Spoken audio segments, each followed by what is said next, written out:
6h43, Alexandre Lemaire. Dans 5 minutes, la revue de presse d'Olivier Delagarde. Mais d'abord, comme un lundi, sur Europe 1, bonjour Pierre Durieux. Bonjour Alexandre, bonjour Marion, bonjour à tous. Vous nous emmenez ce matin, Pierre, dans un EHPAD à Lille. Oui, et je vous présente Josette et Tom. Josette vit dans un EHPAD depuis 2 ans maintenant. Elle s'y est installée après la mort de son mari. Ses enfants habitent loin, alors ils passent en vrai assez rarement. Et puis il y a Tom. Tom, lui, il a 20 ans. Il est étudiant en 2e année à l'ICAM, à Lille. Ses grands-parents ne vivent pas à côté non plus. Résultat, il ne voit que très peu de personnes âgées dans son quotidien. Bref, 2 générations qui ne se seraient probablement jamais rencontrées. Mais qui ont donc fini par se croiser. Alors c'est quoi le lien entre Tom et Josette ?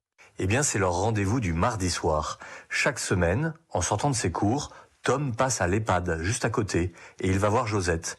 Au début, c'était très simple, il venait simplement lui lire des lettres.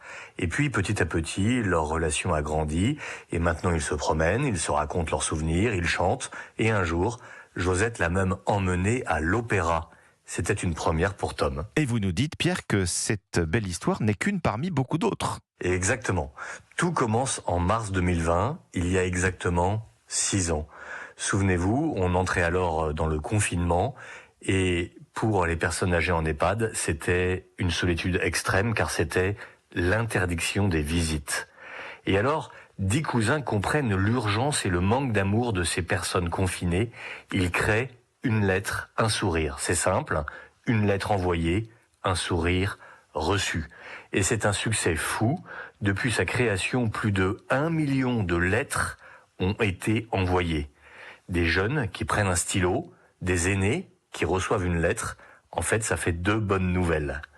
Et depuis, Kev Adams, le château de Versailles, Roland Garros, le guide du routard se sont associés à cette initiative qui propose maintenant même des jumelages entre des universités et des résidences seniors pour augmenter ces rencontres intergénérationnelles. Alors ce matin, chers auditeurs, si vous voulez vous aussi provoquer un sourire, vous pouvez écrire une lettre, une seule suffit pour commencer. Rendez-vous sur le site Une lettre, un sourire. À vos stylos. Comme un lundi, sur Europe 1, Pierre Durieux, merci, délégué général de la Fédération Village Saint-Joseph. Ces maisons qui accueillent des personnes en difficulté.